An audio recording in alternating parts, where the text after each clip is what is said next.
Hi, I'm Josh Lowman and welcome to Alaska Filmmakers, a program dedicated to exploring the many talented individuals working in the Alaska film industry. This week we will be speaking with one of Alaska's newest production teams, a group which has already begun to make a name for itself in the Alaska film market. With their unique stories and visual style, their works include a variety of shorts and music videos highlighted during the latest 24-hour film festival as well as the Anchorage International Film Festival. Alaska Filmmakers is proud to welcome Kyle Aramburo and Dan Redfield representing Hybrid Color Films. Thanks so much for joining us, guys. Let's start off just by going over how you got into production. I started in production actually a lot later than most people did. I started at 21, and what it was I had a couple of friends pass away, and I wanted to have something to remember them by. So I took a $50 gift certificate that I had to Best Buy and went out and bought the worst non-linear editing system you could buy. Not the worst, but the most basic. And I took all these pictures that I had of my friends, made a slideshow, something to remember them by. And from there, it became a hobby, something I would do in my spare time after work, take footage from different people, composite, just play around with it just as practice. I was at my job, 9-to-5 job, sending out emails to different production companies interested in their production facilities, what they had, what type of computers they used, what software. And out of all these emails that I sent out, probably a dozen emails, I only got one email back from a production facility, Frostline Productions, a local production company here in Anchorage. And he said, yeah, you got some questions, come on, stop by. He was super friendly. The guy who runs it is Rich Cooper. And he said, yeah, just stop on by.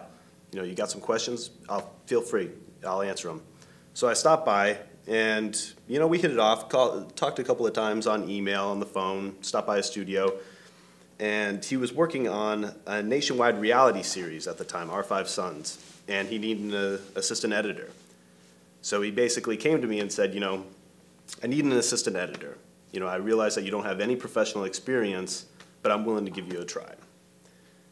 The thing is I only have 5 months of guaranteed work right now, and after that it's kind of up in the air whether I'll be able to afford you to keep you here on the production team, or if the future was really unknown. So I took the leap of faith. I quit my real job and I started as an assistant editor. I kind of out of necessity started my own business. So I tried to find my niche, something that I could do that would make me indispensable.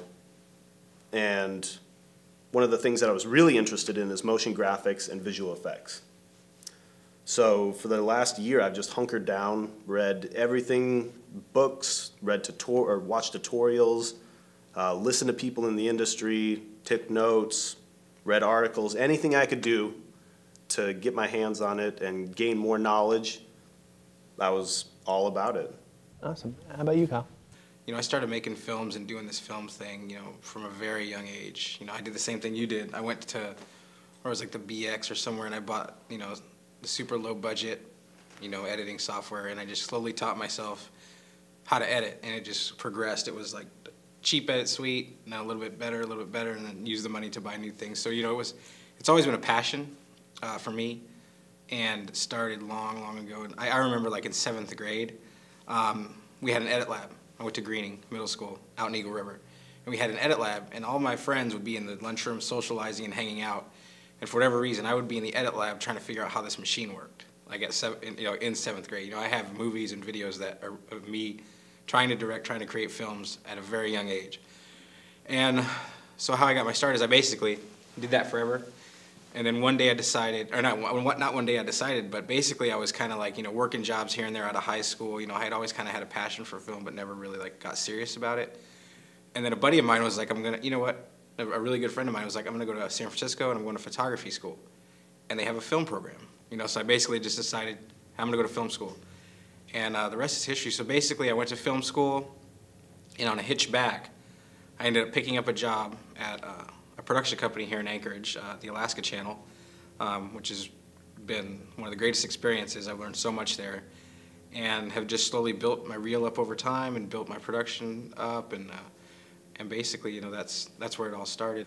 Hybrid Color, on the other hand, is a little bit different. Hybrid Color Films is actually, we're kind of like a film crew or a film group. it was actually started out of frustration. When I came back from film school, the one thing I noticed about film school that's different than Alaska is that people just wanted to make films and everybody wanted to be a part of it. And everybody, it was the same way up here. When I got back here, everybody wanted to be a part of film. But the difference between San Francisco and here is they would tell you they wanted to be a part of film, but then just wouldn't show up. Like, people would just, like, not show up. Like, you would have all this gear, all these people, all this stuff on set, and no one would be there. So it was like one of those things where we basically, I remember I had an audition for this film that I wanted to do, and I was casting a role for it. I put an ad on Craigslist. I did it all as, you know, as best I could. And I remember I had my table set up. It was at Kalani Brothers downtown. I had the table set up. I had the video camera there. I had the laptop, trying to look real professional. Had the release forms and everything. And I sat there for 2 hours and twiddled my thumbs. No one showed up. So after that, I was just like, you know what? I was like, you know, nobody takes you seriously. If you say you're a filmmaker in Alaska, nobody would really take me seriously. So what I basically did was I said, you know what, I think if you could create really good production and create some real value and show people what you're capable of, they'd be more apt to work with you. So basically what I ended up doing was kind of, you know, meeting with some of my close friends, you know, Dan, Anwar, you know, some of the guys I work with, and basically in my professional career as far as commercial, I decided that, you know, I had worked with all these little people in the commercial industry, and I started picking out who I, you know, not who I liked, but who I thought was really talented. And I, you know, in talks, no matter what kind of film you're making, you're always talking about what would you really love to do. And so I found people with, you know, interests that were kind of like mine, and we just kind of formed this like group and said, you know, if we can group up and start creating stuff as a unit, then maybe people will literally start taking us seriously. And the rest is history, and that's kind of how it was developed, was literally out of the fact that, you know, you can't, it's a collaborative sport. You can't, you know, you can't do it by yourself. You know, that's the ultimate thing is, you know, you have different hierarchies and different people that do different things, but you need like a collective voice. And I think that's even what this web series is going to do, is it's going to create a collective voice for all of us here in Alaska that are filmmakers, you know, so that we can, you know, because as of right now, they just see a bunch of little individual people. But if we come together, then, you know, the power is in Dan's hands. So a lot of it just becoming, I mean, especially like with you guys' branding, which I love. I mean, everything, it's become something that's recognizable. You've kind of made something where people say, yeah, I would love to be part of a hybrid color thing. I mean, that's kind of what the idea was behind it. Yeah, I mean, that was the ultimate goal. I mean, that was the goal. I mean, granted, now we're actually, it's almost like we completed that goal. It's like we've attained that. Now people want to work with us, and I'm getting resumes, and I'm getting people that are saying, I want to be in something that you guys do. If you guys do, could you please consider me for it? Before it used to be like, you know, maybe. And then now it's like, you know, I'd love to work with you guys. I'd love to do things with you guys. So now we have, you know, kind of like more of like a selection. Yeah, when the music video came out and when we show off films here, you know, when everyone hears the Hybrid Color Films animation opener, they hear that sound design, they know Hybrid Color Films is coming, and they know that, you know, a really well put together piece is about to be displayed. And I think we pride ourselves on that. Everything that we do, everything we put our name on, we want it to be the best. Yeah, it's like that whole idea. It's just recognition, because we try to do things like behind the scenes. We want to give people an intimate look at, you know, what it takes to be, you know, be a production and be a team. And really that's what's really unique about it, is the team aspect. You know, we all work together. You know, there's 9 of us right now, and it's kind of a, you know, I wouldn't say it's like, you know, I mean, it's just everybody brings something to the table. It's a very carefully crafted. I don't know if it was just fate or the way it worked, but we all bring a little bit different style, and they kind of work with each other. You know, we're always trying to push to see what different styles we can do, or who, you know, kind of give and take. So we have this really nice balance, or this really nice, you know, style, and people like it, and it's just gone from there. Just to jump back for a second and talk a little bit about your film school experience. Did you ever have plans on sticking around down there, or was it always a plan to go down and come right back? No, actually my plan was not to come back. I mean, when I actually went to film school, I was thinking I would never come back. You know what I mean? It was one of those things where, you know, again, it was the fact that I didn't know anyone who did film. Like when I came back to Alaska on the hitchback from film school and got this job, I was like, wow, there's actually a production company in Alaska? Like, I mean, that's how naive I was. So what it becomes is a, you know, people don't know. And what's really cool and what's really nice about filmmaking now, this is, you know, a while back, but what's nice about filmmaking now is there are avenues and there are people that are out there really pushing their stuff. You know, you got Scarface, you got CK Films, or excuse me, Laputka Films, and you know, other people, other film groups out there, Crooked Pictures out there doing their thing. I mean, that's awesome. You know, I didn't know that even existed before. You know, we were kind of all this like, you know, there was these little groups, but now with the onset of the internet and social networking and all this stuff, we're all starting to see that we're all here. And there's a vibrant community of filmmakers here that you can completely, you know, use. You guys seem to have really kind of embraced the online Facebook stuff like that. Have you seen? Do you think that's been a large thing for you? That's really kind of. Do you think that's what's helped make you guys popular? Or I think that and the music video were probably the two biggest things that really sparked people's interest in us. And like Kyle said, everybody loves to see the behind the scenes. Like, it gives you a good in-depth look at what people have to go through to make these films, and you really appreciate it a lot more being taken behind the curtain and see what goes on. I think that also helped with the following because people can attach a face with a name and really get to know you. Mm-hmm. Yeah, and that was a conscious effort. You know, if you go onto the website, which is hybridcolor.com, product placement, you basically, you know, you can see a big part of it is there's an actual heading that says crew, so you can literally click on and see who the people are that are making these videos. You know, it's not just like, you know, I guess for me personally, it was I see stuff on the internet, I see stuff all over that's really good, really well done, but to me, a lot of production is faceless.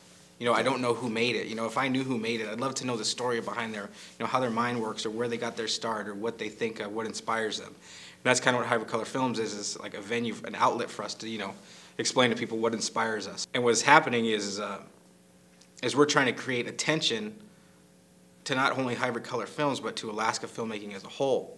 do you guys have fixed roles in the group, or I mean, because you kind of direct some, and does everybody kind of move around a little bit, or do you kind of have like 1, 2, 3? Yeah, there's a little bit of moving around. I mean, everyone kind of has the creative freedom to, you know, if you want to pick up a light and if you want to try doing lighting, that's fine. Yeah, go for it, whatever you want to do. But when it comes down to crunch time, you know, there are specific people that do have their roles. Yeah, it's basically, it's open, you know, like for the first couple of productions we did, I directed them and I did the editing. But that doesn't mean that I'm the only one. You know, what it is that, you know, if Nick and Anwar come up with a project that they want to direct, you know, they have full-on freedom, and we're all going to support them. It's like a support group. When you go out and try to make one film by yourself, you know, a lot of times you got to call on people, you know, that you don't, you know, may not know as well. But like with Hybrid Color, we do stuff outside of even filmmaking. You know what I mean? So we've created this bond to where, like, you know, we know who has what strengths and who, you know, has what weaknesses, and we're basically trying to balance all those out. Like, if one person's strong in this area, you know, they do a lot of that, but also they, you know, they can work on their weaknesses, you know, with help from everyone else. So, you know, it's kind of like, it's just raising the bar for everybody that's involved. So tell me, who all comprises Hybrid Color Films? Dan, would you like to take that one? I'll take that one. Hybrid Color Films is comprised of me, Kyle Aramburo, this. Really? You want me to take it? No, this guy with motion graphics. Dan Redfield. Oh, Dan Redfield. Can't forget it. Kaylin Aramburo, Nicholas Bradford, Anwar Burgess, Howdis Brown, Alan Erickson, Travis Smith. Rich Cooper. Is that all of them? Is that it? That's it. 9 of us.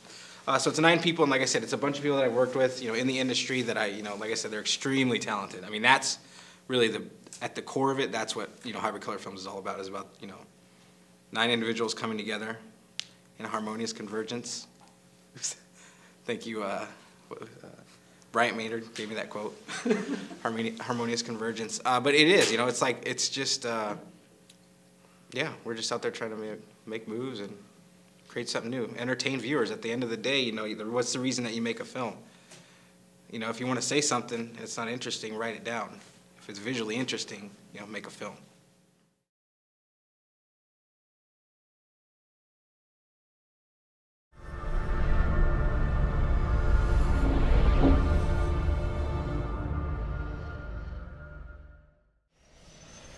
Alaska's Rock Alternative 94.7 The End. You're now listening to Homegrown. We got Indefinite still in the studio. We're talking about how they're going to be doing their video premiere for My Friend and how the whole production and idea went forward with that. How you guys are going to be blessing our town and for those lucky people that are going to the show to see this well-produced video, right? The concept of the actual song was, there was a period of time where where Adam was messing up a lot, you know, and just wasn't getting it together. And it was right when the music was really taking off. And basically, it was a song kind of directed towards him, being like, hey man, get it together. We got something good going here. We could take it to a lot of places if you can snap out of this. Here it is, My Friend, here on Homegrown, sponsored by Mammoth Music.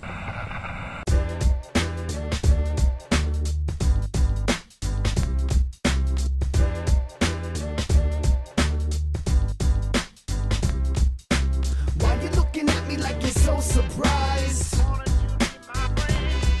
Why you still come around pretending everything's fine?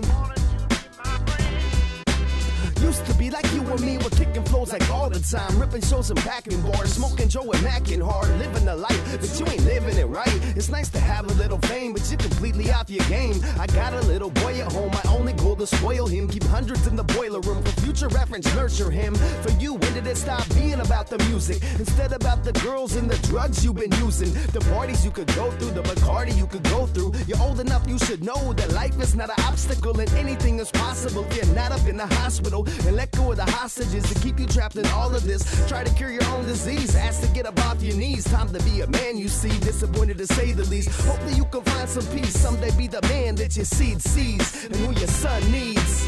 Why you looking at me like you're so surprised? Why you still come around pretending everything's fine? Why you gotta act like a punk and talk about your thrills? The only thing you spend your time on is being ill. Why does everybody look so lonely? And they should, cause they do too many drugs and getting fucked up is a must. When they miss the magic bus, it's excuses and disgust. Talent useless in the clubs when you're exhausted from the bumps and the late night liquor and the shame dance boogie. Man, I party too, I guess hip-hop ain't the job for you. No control on what you do after hours party crew. But the show was half-assed and promotion was a problem too.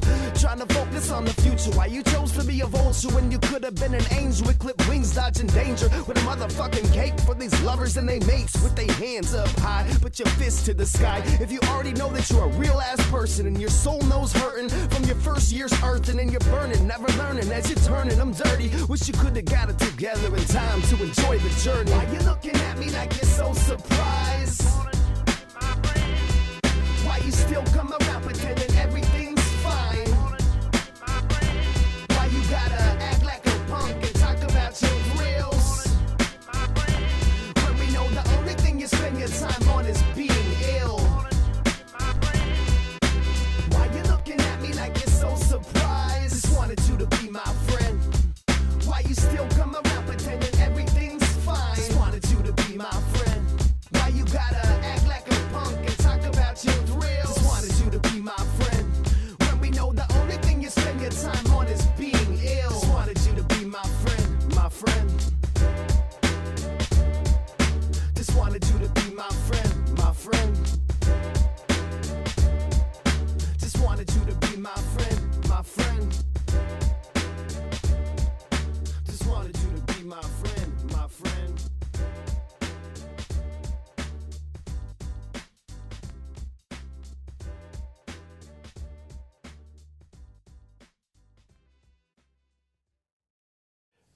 What kind of advice would you give to upcoming filmmakers? I think as long as you have a hard work ethic, the willingness to learn, you're going to go wherever you want to go. It's going to take you where you want to go. You never stop learning, you know, and a big thing is networking. You know, networking is one of the biggest tools that a filmmaker has. You know, like I said, before I went to film school, I was kind of naive in the sense that I didn't look, I just skimmed the surface and I said, nobody's here making films, so I got to get out of here. You know, it's no longer like that. There are people out here, extremely talented people in and out of hybrid color that are making some really, really good content. And those are the type of people that you want to meet. Those are the type of people you want to talk to for up-and-coming filmmakers, aspiring filmmakers, you know. We get requests even on the website from, you know, on Facebook and stuff. We get kids from the high schools around here that want to know what we're about and if they can, you know, we're talking about doing things. You know, hybrid color also, we're not just all in it to make films. You know, we want to help educate. So, you know, we may do, you know, we're in talks about doing workshops, you know, for you know, aspiring filmmakers and trying to get things going, kind of like, you know, what this web series is doing for filmmaking as a whole. But, you know, just get everybody in that mindset and getting everybody to network and know each other, you know. it's a beautiful thing. Wouldn't you agree? But networking and knowing the people is half the battle. Being able to show your trade and know that you're good at it and be able to show off your skills and prove to people that you are invaluable is just as important as networking. Absolutely. Yeah, So learn your trade, learn it well, take criticism from everybody, even people who don't watch films or know filmmaking. If they see something that they don't like, they'll tell you it. They may not be able to know why it's bad or why it doesn't work, but they'll tell you it doesn't work. Find a way to fix it. Thanks so much, guys. That's all we have for this episode of the Alaska Filmmakers. We'd like to thank our host, Out North Theater, and our guest, Hybrid Color Films, for speaking with us today. If you would like to learn more about Hybrid Color, you can find links and contact information on our website, alaskafilmmakers.com. Thank you for joining us, and remember, everyone has a story to tell.